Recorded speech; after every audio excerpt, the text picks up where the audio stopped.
Assalamualaikum warahmatullahi wabarakatuh.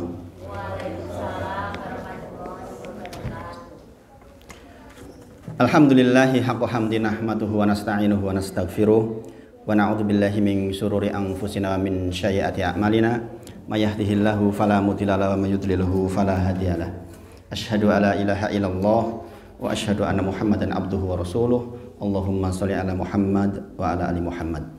Subhanaka la ilma lana illa ma 'allamtana innaka antal alimul hakim. Rabbi shrah li sadri wa yassir li amri wahlul 'uqdatam min lisani yafqahu qawli. Amma ba'd. Bapak Ibu sedaya, kita bersyukur kepada Allah sampai bulan Agustus, alhamdulillah. Banyak kegiatan di waktu belakangan ini sampai jam setengah 12, jam 12 kadang-kadang.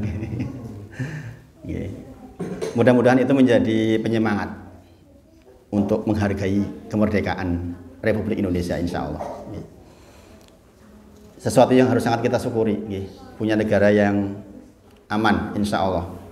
Karena di antara syarat bisa beribadah dengan baik juga keamanan lingkungan kita. Tetapi tentu saja kegiatan itu jangan sampai menjadikan ibadah panjenengan menjadi terbengkalai. Pengingat, ini masih bulan Al-Muharram enggak ini, Pak Sumadi? Masih Muharram. Maka saya ingatkan, kita masih di bulan Al-Muharram, tinggal sedikit banget waktunya. Tinggal beberapa hari saja bulan Al-Muharram. Bulan di mana setiap amal soleh dilipat-lipatkan, setiap perbuatan buruk dilipatkan pula dosanya. Maka fala tadlimu fihinna anfusakum. Quran surah At-Taubah ayat ke-36. Jangan sekali-kali di bulan itu menzolimi diri sendiri, yaitu meninggalkan kewajiban kita. Maka ingat-ingat, kalau mau tidak sholat tepat waktu, ingat-ingat ini Al-Muharram. Sholat Jumat jenengan di bulan ini dengan bulan depan, Safar, beberapa hari itu berbeda nilainya di sisi Allah. Duduk panjenengan seperti ini dengan duduk nanti jenengan bulan depan berbeda. Pahalanya berbeda, lebih besar yang sekarang. Karena ini bulan Al-Muharram. Inna iddatash syuhuri indallahi 12 syahrun fi kitabillahi yawma khalaqas samawati wal ard minha arba'atun hurum. Dzalika dinul qayyim fala tadlimu fihinna anfusakum. Allah berfirman, perhitungan bulan di sisiku ada 12, 4 diantaranya bulan-bulan hurum. Rasulullah menyebut salah satu mutawaliyat, 3 yang berturut-turut, Dzulqa'dah, Dzulhijjah, Al-Muharram sekarang. Nanti ketemu lagi 6 bulan ke depan baru ketemu lagi, yaitu bulan Rajab. Maka sisa sedikit ini jangan gunakan betul. Nek Arab orang maka yang masjid mikir, eman-eman banget. Ini kan bulan Al-Muharram. Dan ini kesaksian dari seorang jamaah. Masjid ini baru sekali dengan saya. Tapi beliau mengatakan, sejak saya diingatkan jenengan tentang Al-Muharram, demi Allah Ustaz, saya mau meninggalkan rawatib saja eman-eman.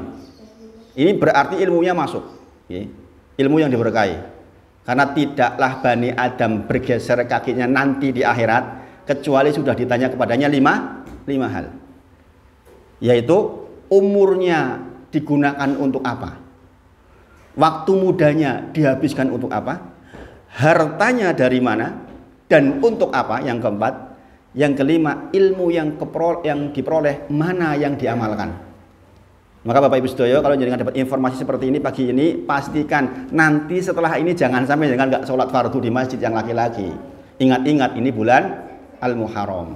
Maka di antara doa kita dulu adalah Allahumma qsim lana min khasyatik ma tahulu bihi bainana wa baina ma'asik. Ya Allah, berikan rasa takut kepada hati ini, yang dengan rasa takut itu saya jadi nggak bermaksiat kepadamu. Ada antara kita dengan Allah, penghalang ketika kita mau berbuat maksiat kepada Allah.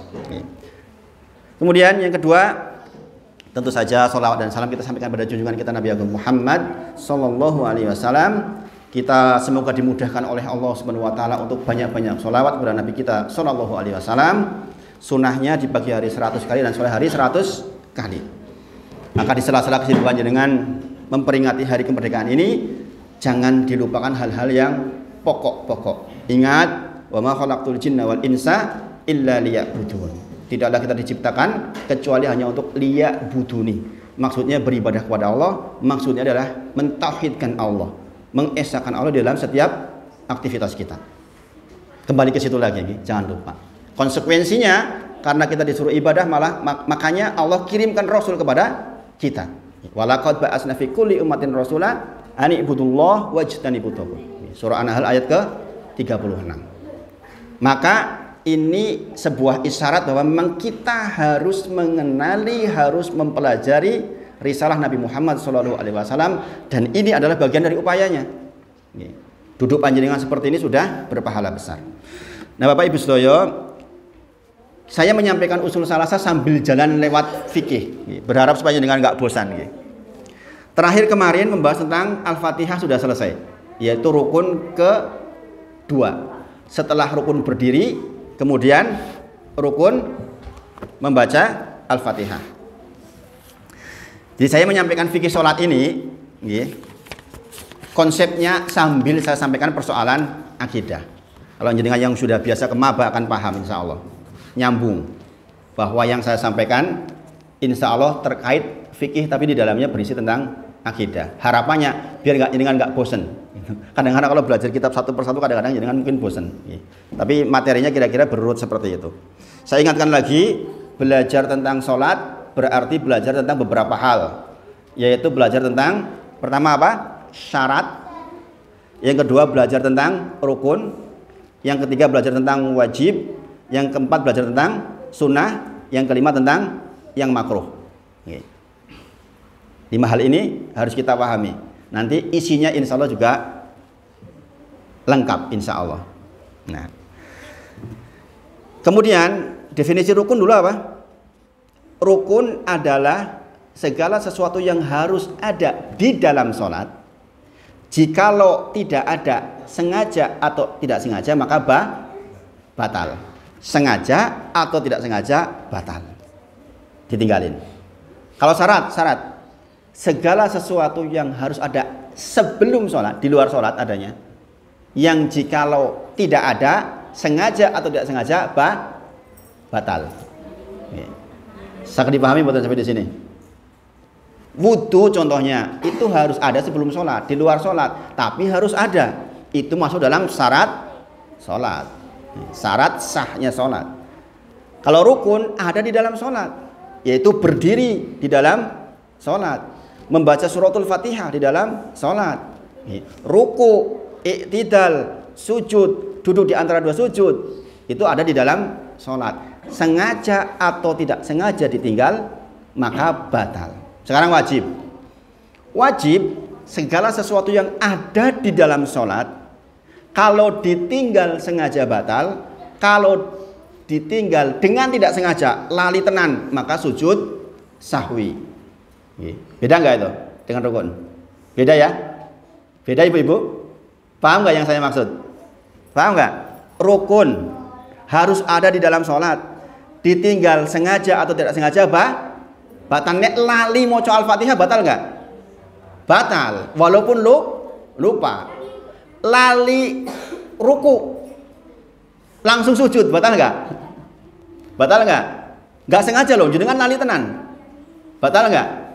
Batal, karena itu rukun. Tapi kalau wajib jenengan lupa tenan, lupa mengucapkan sami Allahu liman hamidah, lupa tenan, bukan sengaja ya. Itu batal nggak? Enggak batal, karena hukumnya wajib. Jenengan cukup dengan sujud syahwi. Inilah pentingnya belajar dengan urut-urutan. Karena kalau nggak belajar begini, jenengan nanti bingung ketemu. Saya lali tahiyat awal, bagaimana saya seharusnya? Kalau udah jenengan tahu hukumnya seperti ini, jadi enak mengatasinya. Sangat dipahami sampai di sini, Bapak Ibu? Sangat dipahami, nggih? Saya kayaknya agak lebih semangat karena tinggi nih. Lebih enak duduknya kayaknya. Tapi tempat duduknya agak kurang tinggi Pak sedikit. Iya, ini agak begini nih kalau ini. Jadi saya gantung begini nih. Nanti beli yang agak tinggi Pak. Insya Allah akan jadi saksi kebaikan buat jenengan ini. Kemudian sunnah, kalau sunnah dikerjakan berpahala, tidak dikerjakan tidak batal sholatnya. Contoh iftitah. Contoh suratan setelah Al-Fatihah. Jenengan nggak baca suratan setelah Al-Fatihah, batal nggak sholatnya? Enggak batal. Kenapa nggak batal? Karena sunnah.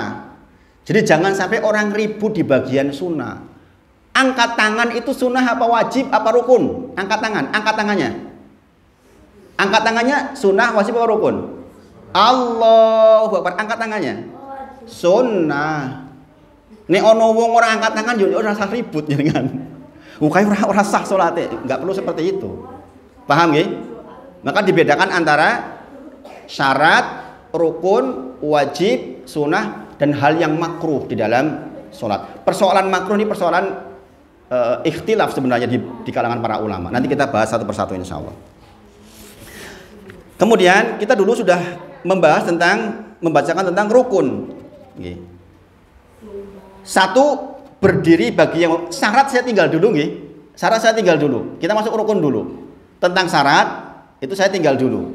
Karena syarat insyaallah jenengan nanti bisa baca sendiri. Nanti terakhir saya bahas insyaallah tentang bersuci, tentang aurat, itu nanti dibahas tersendiri. Kita sekarang masuk ke rukunnya dulu.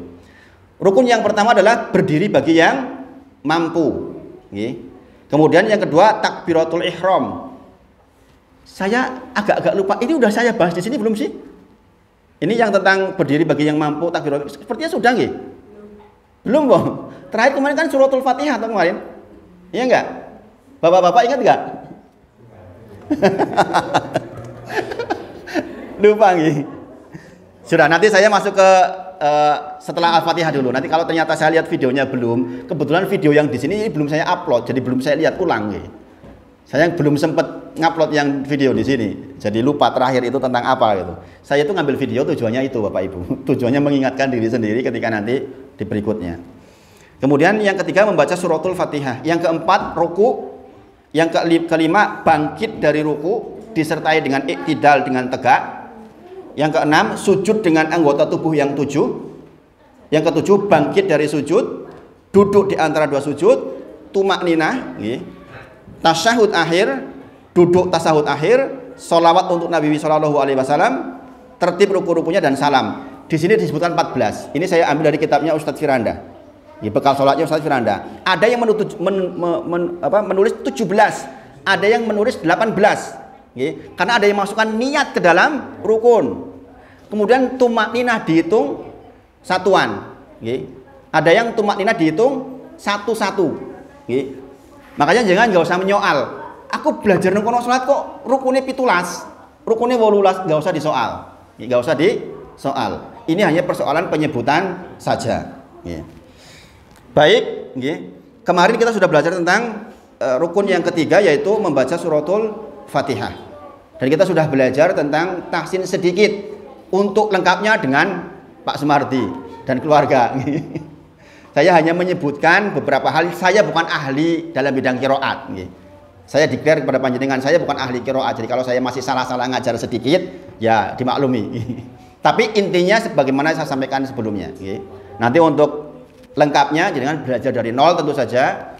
Mulai dari makhraj hurufnya, sifat-sifatul hurufnya. Kebanyakan banyak orang yang belajar hanya makhrajnya saja sementara sifatnya tidak. Ini kadang-kadang jadi soal. Misalnya mim itu kan tawasud, nggak boleh langsung mingkem. Alhamdulillahi rabbil alamin. Nun juga tawasud, nggak boleh langsung mingkem atau langsung berhenti gitu. Alhamdulillahi rabbil alamin, harus dikasih aliran sedikit. Atau mim juga alham bukan alhamdu tapi alhamdu gitu. Sudah kita bahas itu insya Allah dan kita juga masih ingat dalilnya bahwa ada dalil yang kesannya bertentangan di bacaan surat Al-Fatihah. Satunya mengatakan la sholata liman lam yaqra bi Fatihatil kitab, tidak ada sholat, tidak sah sholat bagi orang yang tidak membaca surat Al-Fatihah. Ini yang menjadikan madzhab Syafi'i mengatakan pokoknya dalam kondisi apapun harus dibaca, termasuk nabrak bacaan imam di suratan. Itu pendapat di madzhab Syafi'i. Tetapi ada yang berpendapat bahwa kalau imam baca ya diam kita, ya kan? Berarti kalau baca suratan imam berarti kita juga diam, nggak ada kesempatan. Kalau imam nggak kasih waktu untuk baca Al-Fatihah berarti menurut dalil yang kedua nggak baca. Karena apa? Dalilnya Al-A'raf 204. Wa idza quri'al Qur'an fastami'u lahu wa ansitu. Jika dibacakan Al-Qur'an, dengar, diam, la'alakum turhamun, agar engkau mendapatkan rahmat. Ini Imam Ahmad mengatakan justru itu perintah dalam sholat. Justru itu perintah dalam sholat. bagi orang yang mengambil itu maka dia nggak baca. Dalil pendukungnya adalah ju'ilal imamu li utamima bih, ditunjuk imam untuk kalian untuk diikuti. Fala takhtalifu, jangan diselisihi. Fa idza kabaro fakabbir, jikalau imam bertakbir maka bertakbirlah. Ini juga peringatan Bapak Ibu sedoyo, kalau jenengan sama imam sudah turun ya turun. Imam sudah bangkit dari sujud, aku rung rampung oleh sujud, jangan begitu. Karena dalilnya fala takhtalifu, jangan diselisihi. Ya. Qiraatul imam lahu qiraatun, bacaan imam yo bacaanmu. Ini menjadi dalil bagi orang yang tidak membaca Al-Fatihah walaupun sholat bersamaan dengan imam. Karena apa? Dalilnya tadi itu. Dua dalil itu. Makanya kalau imamnya sudah belajar fikih, harusnya supaya tentrem semua, beramin, dikasih jeda untuk baca Al-Fatihah. Paham di sini nggih? Di maba kayaknya sudah seperti itu. Amin, tunggu. Saya kalau imamnya di tempat yang sudah saya terangkan seperti ini, saya kasih jeda. Sebab di masjid yang belum belajar, iki imamnya suwi men muni meneh. Jadi masalah, nggih. Baramin kok suwi men gitu. Tapi kalau yang paham itu maksudnya memberi waktu untuk membaca suratul Fatihah. Untuk mengatasi kalau di belakang ada yang meyakini la sholata liman lam yaqra bi Fatihatil kitab. Tidak ada sholat bagi orang yang tidak membaca Al-Fatihah dalam keadaan apapun. Bagaimana saya? Saya kadang-kadang kalau imamnya berantakan bacanya, saya tetap baca walaupun nabrak bacaan imam di suratan. Oh, cetok imam iki salah. Cetok imamnya salah. Soyo meneh lahannya lahan jali, kekeliruan yang besar sebagaimana yang sudah kita bahas. Maka saya pastikan saya juga baca sendiri. Tapi untuk imam yang clear, kebetulan nggak kasih jeda, ya saya diam. Nah ini enaknya belajar dengan dalil. Jenengan melakukan sesuatu, oh ini, sehingga jenengan nanti pertanggungjawabannya di sisi Allah itu jelas maksudnya. Lalu dia orang moco, lah saya belajar seperti ini ya Allah, itu maksudnya. Loh kok jenengan moco, lah begini ya Allah, begitu maksudnya. Ini pentingnya kita belajar. Itulah mengapa jelas sekali lagi, famang kana yarju liqa rabbi falyamal amalan sholihah wa la yusyrik bi ibadati rabbih ahada. Quran surah Al-Kahfi ayat ke 110. Kita akan masuk surga disyaratkan dua hal. Falyamal amalan sholihah, banyak amal soleh, dan wa la yusyrik bi ibadati rabbih ahada. Jangan sekali-kali kita pulang membawa syirik, mati syirik. Naudzubillah. Nah, amal soleh syaratnya dua, ikhlas karena Allah, kemudian mengikuti contoh dari Nabi Muhammad SAW. Nah, inilah pentingnya kita belajar. Harapannya apapun yang kita ambil dari fikih ini, kita punya pertanggungjawaban bahwa itu insya Allah sampai kepada Nabi Muhammad SAW. Dan kita tidak perlu bertengkar di fikih. Karena apa? Jenengan akan ditanya ibadah jenengan, bukan ibadah tetangga jenengan. Makanya kalau ada pilihan-pilihan fikih, jangan saling mencela sepanjang ada dalilnya. Nah, Bapak Ibu sedoyo, sekarang kita membaca tentang hadis yang menjadi dasar tentang rukun sholat. Tentu saja untuk detailnya nanti satu-satu, tapi dalil besarnya setidaknya dua hadis ini. Sebagai kaum muslimin yang sudah belajar, jenengan kalau bisa sering baca ini, sering baca, setidaknya dua hadis ini sering baca. Yaitu yang pertama, hadis dari Imam Ali radhiyallahu anhu. Rasulullah bersabda, miftahus sholati, kuncinya sholat at-tuhur, bersuci. Wa tahrimuha takbir, wa tahliluha taslim. Kata Rasulullah, yang mengharamkan adalah takbir, yang menghalalkannya kembali adalah salam.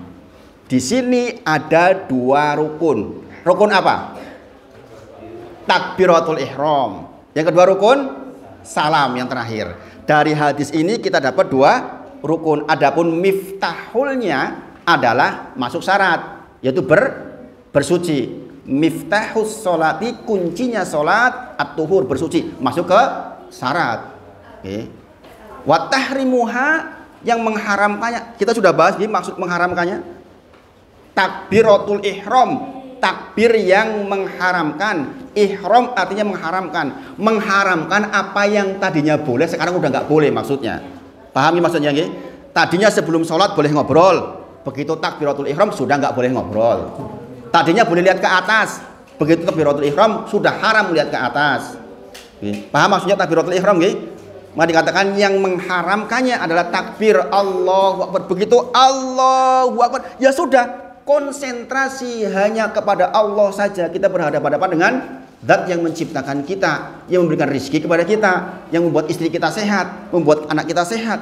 Sudah konsentrasi total. Wa tahliluha, adapun dihalalkannya kembali, boleh lagi ngomong, boleh lagi mikir yang aneh-aneh dan lain-lain setelah salam pertama. Nah, dari sini kita tahu yang rukun adalah salam pertama, salam kedua nanti masuk ke sunnah. Berarti ini orang ngomong assalamualaikum langsung lari, sah nggak sholatnya? Sah lagi tergesa-gesa. Ya. Jangan orang sah kayak orang sah, bukan begitu. Ya, paham ya? Nah, ini pentingnya belajar ini. Dengan belajar seperti itu kita akan lebih mudah menghadapi suasana. Kemudian dalil yang kedua tentang rukun sholat ini kalau bisa jenengan agak-agak sering dibaca, ya, supaya jenengan paham. Bapak Ibu sedaya, di hadis yang kedua ini Masya Allah, terkait dengan rukun sholat, justru dari orang yang jelek sholatnya, Masya Allah. Ini nubuah, pertanda berarti kaum muslimin itu masih banyak yang jelek sholatnya. Para ulama menyebut, contoh dari rukun sholat itu justru dari hadis yang orang jelek sholatnya. Makanya disebut sebagai hadis al-musi fi sholatihi. Wong sing elek sholatnya, judulnya aja begitu itu.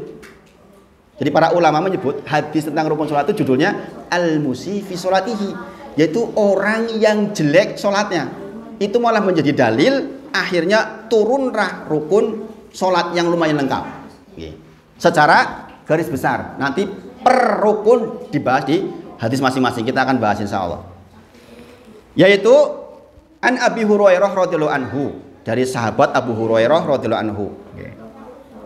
Ana Nabiyyu sallallahu alaihi wasallam, adalah Nabi Muhammad sallallahu alaihi wasallam, dakhalal masjidah, masuk ke dalam masjid. Fadakhala rajulun, kemudian seseorang laki-laki mengikuti masuk, fasalla, kemudian salat, summa, kemudian jaa, datang kepada Nabi Muhammad SAW, fasallama ala Nabi SAW, kemudian memberikan salam, assalamualaikum ya Rasulullah. Rasulullah masuk masjid, ada seseorang ikut masuk masjid, dia sholat di pojokan. Setelah selesai sholat, kemudian orang itu datang kepada Rasulullah, kasih salam, assalamualaikum ya Rasulullah. Kemudian faradda Nabi SAW, adapun kemudian Nabi menjawab salamnya, faqala, kemudian Nabi bersabda, irji fasoli fa inna kalam tusoli, kata Rasulullah, ulangi sholatmu sebab kowe iki mau urung sholat. Paham maksud saya? Berarti ini wonge sholatnya apik apa elek? Elek lah kon ulangi. Irji fasoli fa inna kalam tusoli, kata Rasulullah, ulangi sholatmu sebab kowe iki urung sholat. Sebab kowe urung sholat. Maka kemudian orang ini sholat lagi 2 rakaat, kemudian kasih salam lagi ke Rasulullah. Rasulullah jawab, Rasulullah bersabda lagi, irji fasoli fa inna kalam tusoli, ulangi sholatmu sebab kamu belum sholat. Sholat lagi orang ini, datang lagi ke Rasulullah 3 kali. Rasulullah mengucapkan irji fasoli fa inna kalam tusoli, ulangi sholatmu sebab kamu belum sholat. Nek jenengan digoyong ngono stres nggak kira-kira? Sudah 3 kali ngulang-ulang sholat, ngulangi pikir sholat lagi. Kita pripun jenengan? Putus asa. Lah kudu kepiye meneh, kan. Maka kemudian faqala, orang itu mengatakan kepada Rasulullah, waladhi ba'asaka bil haq, demi zat yang mengutusmu dengan membawa kebenaran. Fama uhsinu ghairahu fa'allimni, saya ya Rasulullah udah nggak bisa lagi melaksanakan sholat yang lebih baik dari itu. Fa'alimni, maka ajarkan kepada saya. Nah, kata-kata fa'alimni itulah yang menjadikan Rasulullah kemudian menyebutkan tentang rukun sholat. Sampai di sini paham Bapak Ibu? Ini berarti nubuah bahwa iji oke wong sing sholat iki urung bener. Seorang dokter di salah satu masjid ini yang saya bilang, saya punya satu grup jamaah yang isinya itu mantan-mantan pendidik. Karena orang kritis, biasa jadi pengajar, langsung tanya. Sampai sini saya belum baca selanjutnya, udah tanya. Ustadz, stop Ustadz. Saya tanya, saya dengar itu tuh stres katanya. Lah kok stres? Iki orang sempurnane konsulat ini goro-goro po. Gitu Pak, pertanyaannya gitu. Karena dia pengajar jadi kritis. Dia merasa sudah tua, saya kan sudah mau mati. Lah kok jebulono kisah kok yang ngono kuwi? Jebul jangan-jangan saya masuk yang itu katanya. Kenapa orang itu dikatakan tidak dianggap sholat oleh Rasulullah? Nah, soal ini Bapak Ibu Saudara, ini soal tumak ninah. Ini dalam hadis ini persoalan rukun tumak ninah. Orang itu tadi yang sholat jelek itu enggak tumak ninah sholatnya. Tumak ninah artinya apa? Berhenti sejenak sesuai dengan bacaan yang diatur. Ruku, iktidal, itu masing-masing ada bacaannya. Maka senilai itulah dianggap tumak ninah. Berarti nek ono wong salat 3 rakaat 7 menit kira-kira tumak ninah enggak? Enggak tumak ninah. Enggak tumak ninah. Kalau ditanya dalilnya dari mana? Ini sudah dilakukan 300 tahun yang lalu pun sudah dilakukan oleh mbah-mbah saya. Jadi kan kalau berdalil dengan seperti itu ya mbok banyak tata cara ibadah yang lain. Gini apa nggih?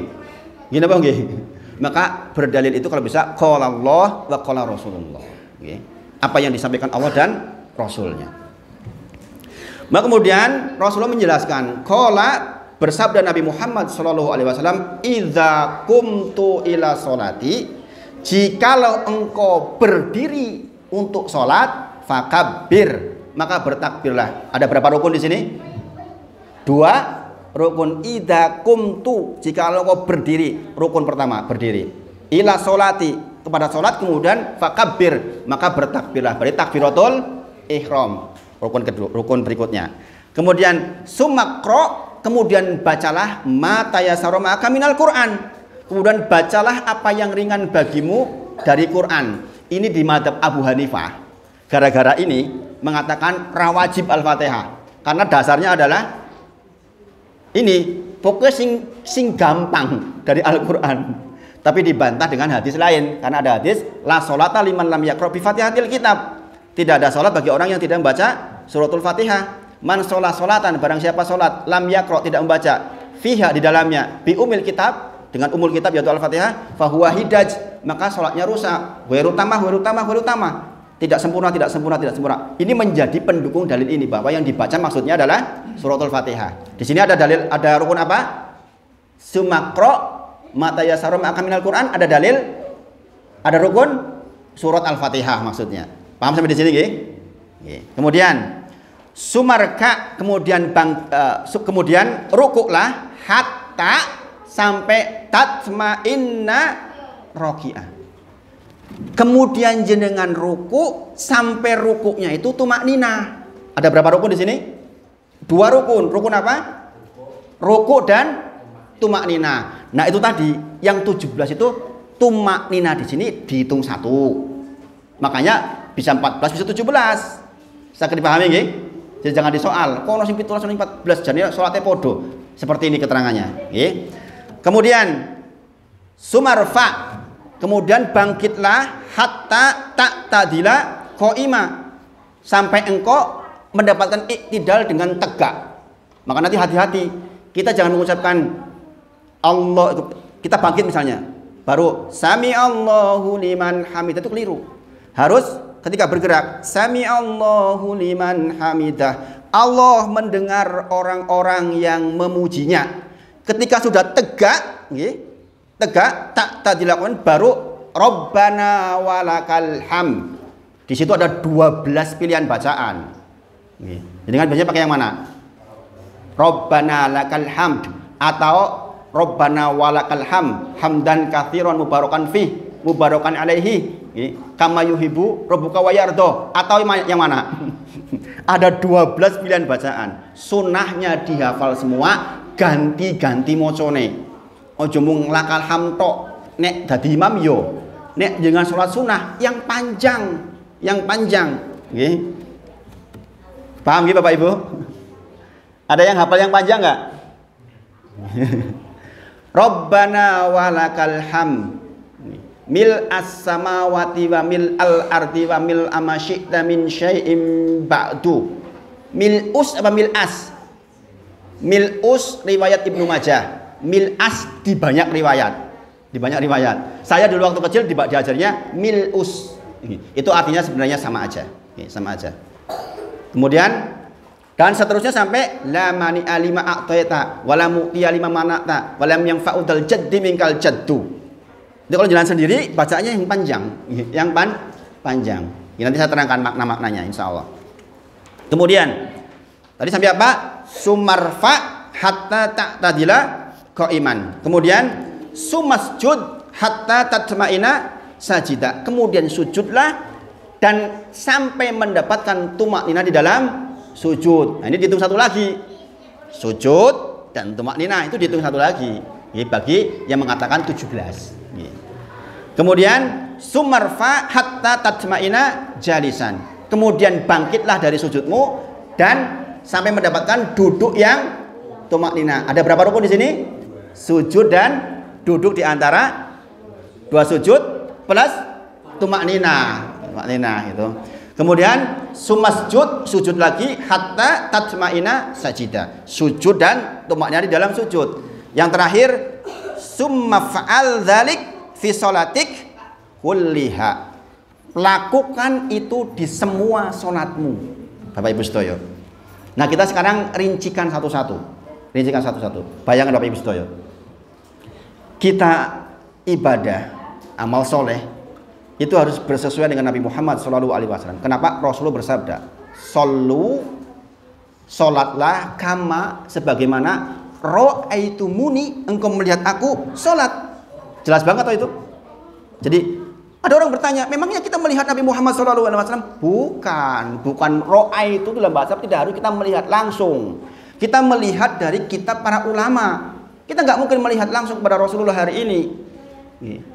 Tetapi kita bisa melihat dari sejarah para ulama an sampai ke Rasulullah SAW. Maka dalil itu ada yang marfu, ada yang mauquf, ada kalimat yang sampai ke Rasulullah, ada yang sampai kepada sahabat saja. Maka kita gunakan sebaik mungkin ilmu supaya apa yang kita lakukan bersesuaian dengan Nabi Muhammad SAW. Nah, kemarin sudah sampai ke rukun suratul Fatihah. Kalau ternyata yang berdiri dan yang takbiratul ihram belum, nanti saya ulang. Ini kita masuk ke yang rukuk dulu, yang rukuk. Sampai di sini Bapak Ibu paham ya Bapak Ibu? Terlalu cepat enggak saya? Ibu-ibu gimana ibu-ibu? Terlalu cepat buatan? Oh, kurang cepat Pak. Aku sapa le kaya ngono ki. Baik.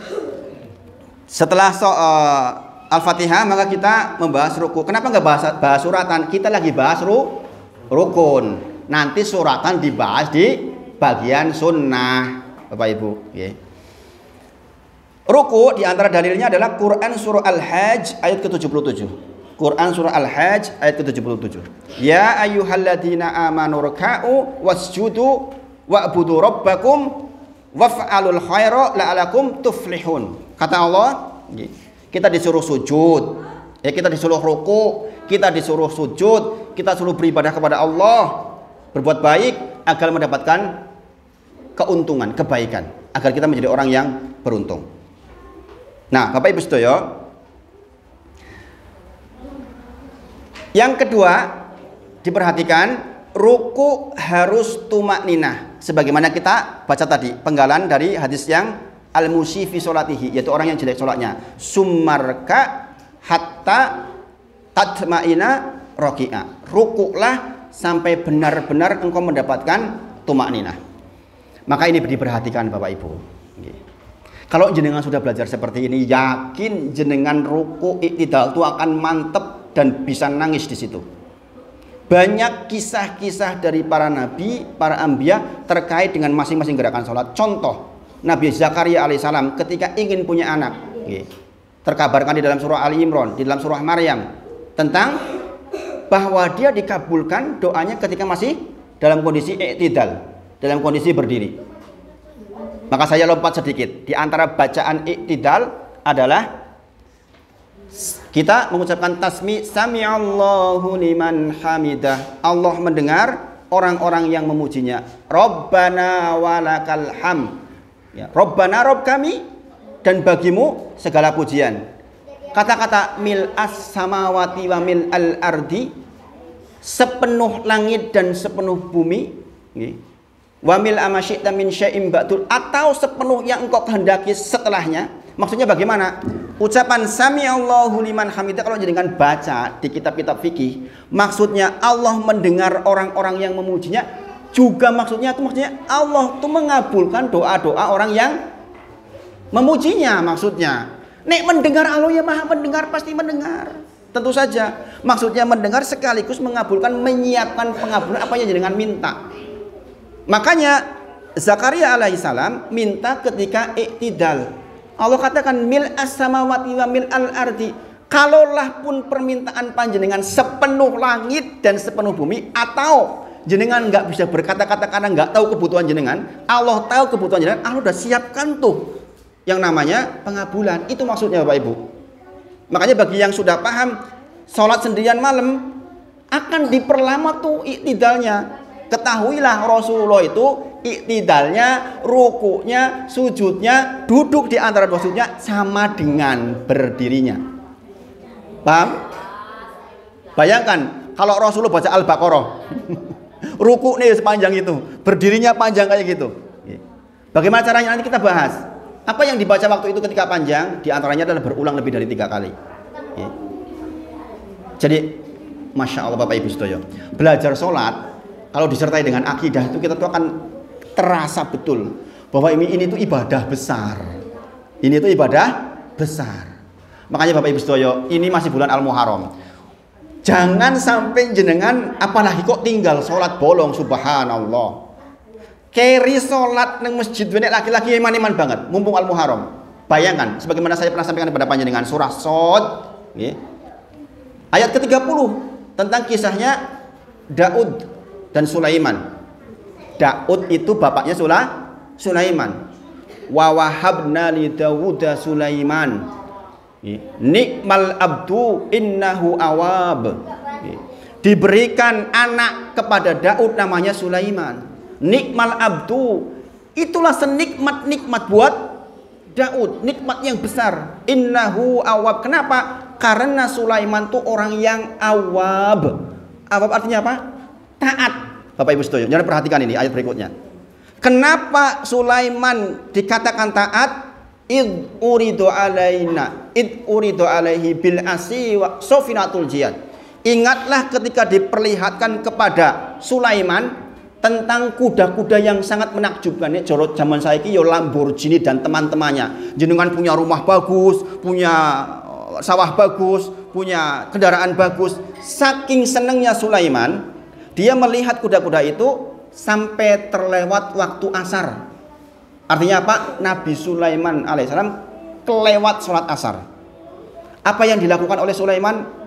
Rudduha alai. Panggil semua tuh kuda-kuda yang banyak itu. Kemudian dia apa? Dipotong leher dan kakinya. Gara-gara apa? Gara-gara ketinggalan satu sholat asar berkorban puluhan miliar. Kalau kuda satu harganya 1 miliar berapa itu? Satu riwayat mengatakan 500, satu riwayat mengatakan 1000. Bayangkan kalau satu kuda harga 1 miliar. Karena kudanya Sulaiman itu beda dengan kuda zaman sekarang. Kudanya tuh khusus. Kalau sekarang pokoknya kendaraan terbaik lah. Puluhan miliar, mungkin ratusan miliar dikorbankan gara-gara ketinggalan satu sholat. Itu contoh dari kisahnya Nabi Sulaiman alaihissalam. Lah kita hanya gara-gara kontrak 1 miliar engkolah dureng kongko tekan asar liwat. Subhanallah, subhanallah, mengerikan, mengerikan. Padahal kita diciptakan oleh Allah hanya untuk beribadah kepada Allah, beribadah kepada Allah Subhanahu wa taala. Maka perhatikan hal-hal kayak gini Bapak Ibu Sedoyo.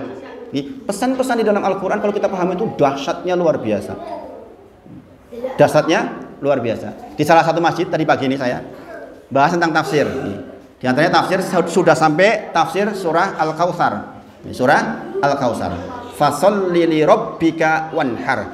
Ketika Nabi Muhammad SAW sudah diberi nikmat yang banyak, yaitu Al-Kautsar, yang Rasulullah akan menunggu kita di telaga Kautsar itu, yang ada sebagian orang yang diusir. Ya enggak? Jangan tahu kisahnya nggih? Akan ada orang-orang yang mendekat ke telaga Al-Kautsar, kemudian Rasulullah katakan, itu umatku ya Allah. Kata Allah, engkau tidak tahu bahwa telah dibadal ajaranmu setelahmu. Dibadal artinya apa? Diganti. Ini yang sering jadi sensitif di Indonesia, ya persoalan bid'ah. Nggih. Tapi harus disampaikan bagaimana wong Rasul dikatakan seperti ini. Rasulullah mengatakan, itu umatku, itu umatku, itu umatku. Kata Allah, engkau tidak tahu apa yang mereka buat setelahmu. Artinya mengganti ajaran Nabi Muhammad SAW dengan ajaran-ajaran yang lain, subhanallah. Ya. Maka sekali lagi Bapak Ibu sedaya, diperhatikan betul, mumpung masih Al-Muharram, pastikan yang laki-laki ke masjid. Gimana enggak ke masjid Bapak Ibu, ibu-ibu, bapak-bapak khususnya ini. Ya. Hanya di mazhab Syafi'i yang mengatakan mustahab loh, yang tidak mengatakan wajib. Yang lain mengatakan wajib. Ya. Sekali lagi saya ingatkan kisah ini. Ketika Abdullah bin Umi Maktum, muadzinnya Rasulullah yang buta, rumahnya jauh dari masjid, masih banyak penghalang. Zaman waktu itu masih banyak hewan-hewan yang buas. Ketika tanya kepada Rasulullah, ya Rasulullah, adakah keringanan buat saya ketika mendengar adzan tidak sholat di masjid? Maka Rasulullah mengatakan, pada akhirnya mengatakan, tidak ada keringanan buatmu, tetap sholat di masjid laki-laki. Subhanallah. Nah sekarang kita punya motor, masjidnya dekat, mesti dengar adzan, opo yo tegel orang mangkat. Ya enggak? Nek tegel lah, kita tuh niru siapa? Kita lagi niru siapa? Bayangin, ya. Walaupun sekali lagi di mazhab Syafi'i ini sunnah muakkadah, mustahab, sangat ditekankan. Sangat ditekankan, ya. Ini menghindari orang yang mengatakan, lah nek piye? Nek nyatane ora iso tenan, ono wong lagi loro. Lah itu kan situasi khusus. Ada yang membantah seperti itu. Wah, nek misalnya nang ngarep lagi adzan, nang ngarep ono sing tabrakan opo ya aku tetap wajib mangkat, karena wajib hukumnya kalau ditinggal menjadi dosa. Nah, ini situasi khusus seperti itu jangan diambil sebagai dalil. Paham nggih Bapak Ibu nggih? Jadi jangan mempersulit keadaan. Nah, kemudian rukuklah sampai engkau benar-benar rukuk dengan tumak ninah. Bapak Ibu sedaya diperhatikan ini, rukuklah sampai engkau benar-benar mendapatkan tumak ninah. Dan tumak ninah akan tercapai atau terrealisasi, jenengan dikatakan tumak ninah di dalam rukuk adalah apabila seseorang sudah sampai posisi rukuk sempurna. Bapak Ibu sedaya, saya kasih contoh. Nanti saya terangkan satu-satu nggih. Maksudnya rukuk sempurna bagaimana? Tangan kita madda seperti ini, sebagaimana takbiratul ihram. Bukan seperti ini ya, dulu sudah saya terangkan. Seperti ini, kemudian dikatakan ruku ketika kita sudah menyentuh lutut. Menyentuh apa? Lutut. Dikatakan sampai gerakan ruku ketika tangan kita yang madda ini sudah sampai ke lutut. Bukan di bawah lutut, bukan di atas lutut. Semua hadis merujuk semuanya ke lutut. Jadi mohon maaf kalau di sini masih ada yang di bawah lutut, jangan tersinggung. Tersinggung. Kenapa saya katakan seperti ini? Ada di satu masjid orang imamnya begini. Saya nggak tahu kalau imamnya begitu itu. Ketika saya menerangkan ini ada jamaah yang tanyanya untuk ngantem yang ini maksudnya. Ustadz, kalau ada yang sholatnya begini sah atau enggak Ustadz? Orangnya langsung pulang yang sini nih. Langsung pulang ini. Saya bingung, ini kok orang pulang kenapa? Minggu berikutnya saya tanya, Pak kok jenengan pulang? Lah saya tersinggung Ustadz. Kalau memang diterangkan Ustadz saya terima-terima aja. Tapi ketika diantem sama jemaah lain saya nggak mau. Karena dia imam. Nah makanya Bapak Ibu sedaya, belajar fikih, tolong kalau jenengan ini gelas, sudah ada isinya begini ini, dikasih saya lagi ilmu, jangan ditumpahin, gelasnya dilebarin maksudnya. Artinya jenengan dilebarkan, paham maksud saya? Paham ya? Jangan kemudian kalau menerima dalil jelas-jelas dalilnya marfu sampai ke Rasulullah, jenengan katakan enggak, saya kebiasaannya begini kok. Sepanjang itu ada dalilnya silahkan. Misalnya orang mendatangkan dalil, ada kok Ustadz yang sampai ke sini dalilnya ada di kitab ini dan kitab itu, silahkan nggak apa-apa. Kita itu hanya menyampaikan, Bapak Ibu sedaya. Karena pertanggungjawabkan nafsi. Jenengan akan bertanggung jawab kepada Allah itu masing-masing. Saya nggak akan menanggung amalannya panjenengan, nggak begitu. Maka kalau mendapatkan informasi kok berselisih dengan yang kebiasaan jenengan, lebarkan gelasnya dulu. Kemudian jenengan teliti bener nggak sih yang dikatakan Ustadz Wahid. Itu maksudnya. Paham nggih? Bapak Ibu nggih? Paham nggih? Jangan terus ada ibu-ibu yang pulang, aku ora koyo ngono ya Ustadz, tak mulih wae saiki gah ora podo. Nah, ini masalah. Berarti orang niat sinau. Nggih. Maka sekali lagi dikatakan mencapai tumak ninah adalah ketika seseorang mencapai posisi rukuk ayat tadi itu. Kemudian setelah itu diam sesaat senilai bacaan di dalam rukuk. Paham Bapak Ibu? Berarti nek gerakannya mengayun kira-kira sah nggak sholatnya? Nggak sah. Makanya kadang-kadang ada orang yang gerakannya seperti mematuk. Loh. Nah, ini nggak sah ini. Dikatakan tercapai tumak ninah yang itu rukun. Tumak ninah itu rukun. Tercapai ketika sampailah kepada gerakan rukun yang sempurna. Begini, baru kemudian dengan membaca senilai tasbih yang diucapkan di dalam ruku, itu baru namanya tumak ninah. Kalau nggak begitu berarti belum tumak ninah. Makanya kalau kita mengucapkan sami Allahu liman hamidah Rabbana walakal hamd, batal sholat jenengan.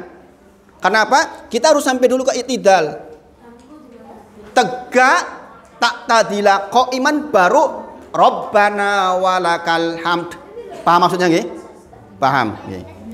Jadi sekali lagi tercapai tumak ninah ketika sudah sampai ke rukun secara sempurna dan kemudian membaca senilai bacaan ruku. Adapun bacaan di dalam ruku hukumnya wajib. Wajib nek lali tenan jenengan sujud sahwi. Tapi nek sengaja aku ora maca itu batal.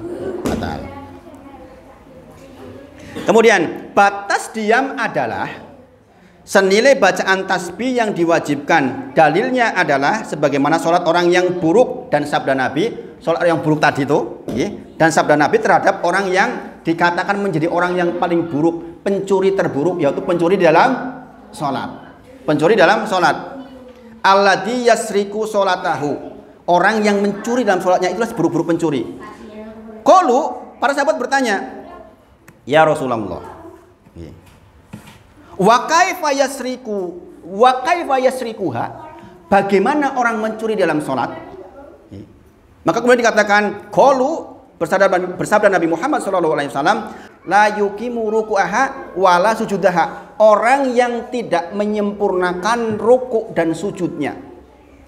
Maksud tidak menyempurnakan dua, yaitu tidak meluruskan punggungnya ketika ruku dan sujud dan tidak tumak ninah di dalamnya. Paham maksudnya nggih?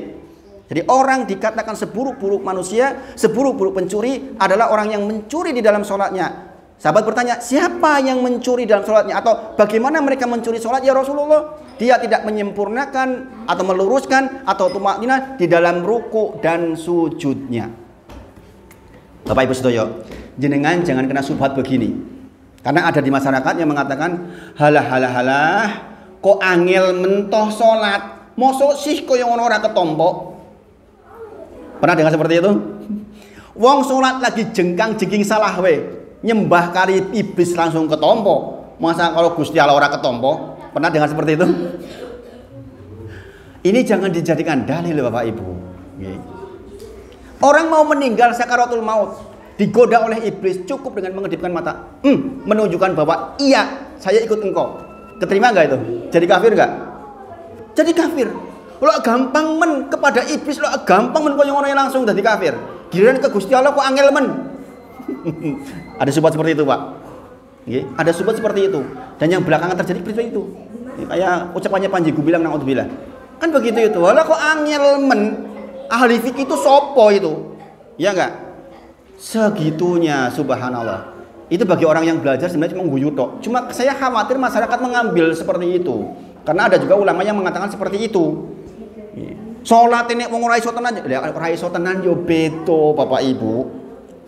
Kita itu niat belajar untuk menjadi hujah di sisi Allah. Ya Allah, kalaupun saya masih salah, saya sudah belajar, saya sudah mengusahakan maksudnya.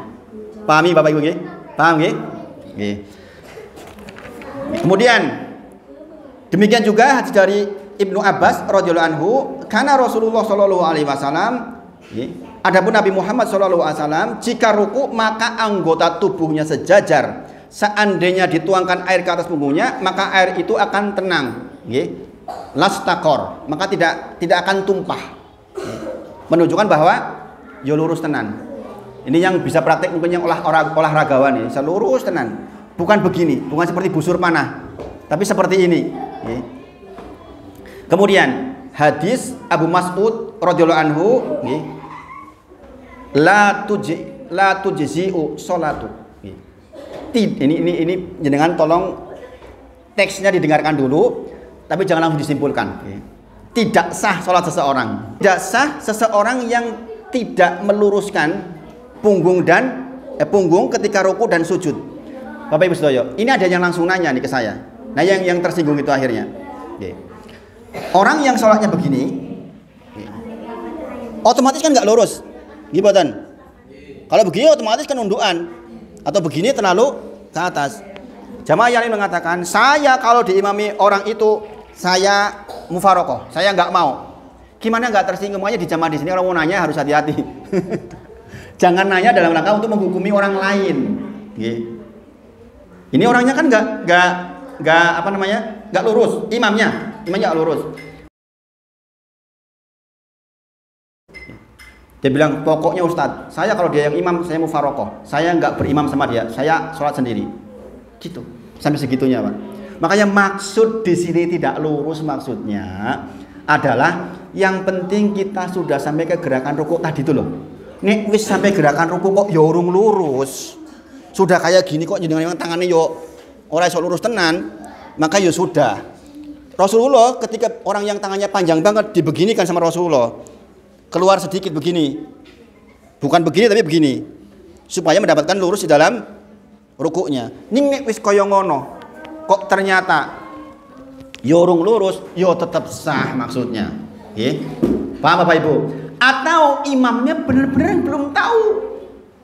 belum tahu fikihnya benar-benar, maka yang seperti itu yang di belakang tetap sah. Jangan kemudian jenengan mufaroko, jangan berpisah dari imam. Pahami Bapak Ibu nggih? Kemudian batasan gerakan ruku. 1. Meletakkan kedua telapak tangannya pada lutut sembari meregangkan jari-jarinya seperti dalam hadis Abu Humaid. Idza raka'a amkana kaffaihi min rukbataihi wa faraja baina asabihi. Jadi sekali lagi tangannya begini, diletakkan di lutut. Jangan di bawah lutut. Kemudian Bapak Ibu Sedoyo, bagaimana punggung? Punggung direndahkan hingga posisi ruku, namun dengan diluruskan, tidak bengkok seperti busur panah. Hal ini sebagaimana hadis dalam hadis Abu Humaid. Dikatakan, ana kuntu ahfadukum li sholati Rasulullah sallallahu alaihi wasallam. Adapun saya, kata Abu Humaid, yang paling ngerti detail sholatnya Nabi Muhammad sallallahu alaihi wasallam. Ra'aituhu, saya melihat Rasulullah sallallahu alaihi wasallam idza kabbara ja'ala yadayhi da'a mankibahi, ketika takbir Ratul Ihram maka mengangkat tangannya sejajar dengan pundaknya. Wa idza raka'a amkana yadayhi min rukbatayhi summa hasara dhahrahu. Kemudian ketika ruku maka dia merendahkan punggungnya sampai benar-benar lurus punggungnya. Tidak seperti busur panah. Juga hadis dari Ali bin Abi Thalib radhiyallahu anhu, kana Rasulullah sallallahu alaihi wasallam, adapun Nabi Muhammad sallallahu alaihi wasallam, idza raka'a, ketika beliau ruku, lawudi aqadahu min ma, kalau diletakkan wadah yang berisi air di atasnya, ala dohrihi, di atas punggungnya, lam yuhrok, maka tidak tumpah, tetap tenang maksudnya. Bapak Ibu setuju? Kalau jenengan dapat informasi seperti ini, apa ya mungkin awake dhewe iso. Ini contoh dari Nabi Muhammad SAW. Kalau dicontohkan pasti ada yang bisa. Adapun mungkin tidak bisa karena keadaan, itu situasi yang lain, Bapak Ibu setuju. Coba Bapak Ibu, kalau jenengan paham begini nih, jenengan tuh ruku akan tentrem, iktidal akan tentrem, nggak akan tergesa-gesa. Jenengan akan minta di situ bisa nangis-nangis. Apalagi yang punya keperluan banyak, punya soal banyak, punya persoalan anak-anak, keluarga. Jenengan mintakan tuh di situ itu. Nggih. Karena apa? Sepenuh langit dan sepenuh bumi permintaan jenengan, Allah udah siapkan pengabulannya. Ada orang bertanya, Ustadz minta kaya raya enggak? Kok Ustadz urung sugi-sugi? Saya minta ya kepada Allah tentang yang seperti itu. Tapi pengabulan selalu dalam 3 keadaan, Bapak Ibu saudara. Setiap kalimat doa keluar dari mulut kita pasti dikabul.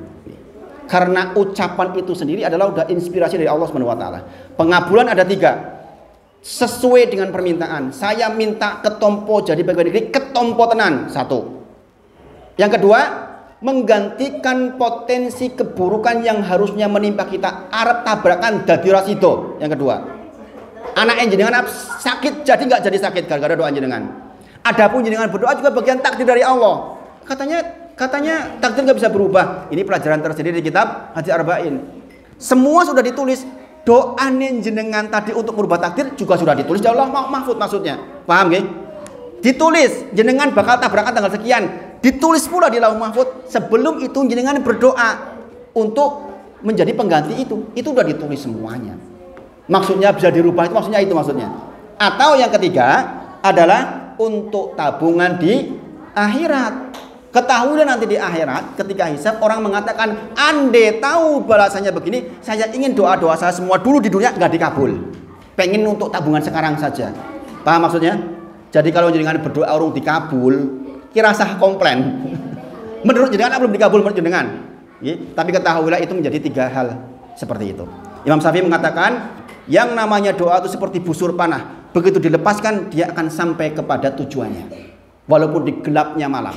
Artinya jenengan mungkin janjane ora patio ngerti janjane dipengin ki apa. Begitu keluar kalimat doa insya Allah akan dikabul. Ud'uni astajib lakum. Allah berfirman, berdoalah kepadaku maka dikabulkan. Jam berapa sekarang? Udah lewat gitu. Subhanallah.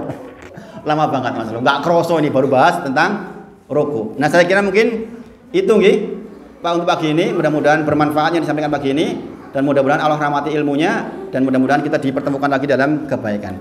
Saya tutup dengan kafaratul majlis. Subhanakallahumma wa bihamdika asyhadu alla ilaha illa anta astaghfiruka wa atubu ilaik. Wa akhiru da'wana alhamdulillahi rabbil alamin. Assalamualaikum warahmatullahi wabarakatuh. Kalau ada satu dua pertanyaan monggo, Pak.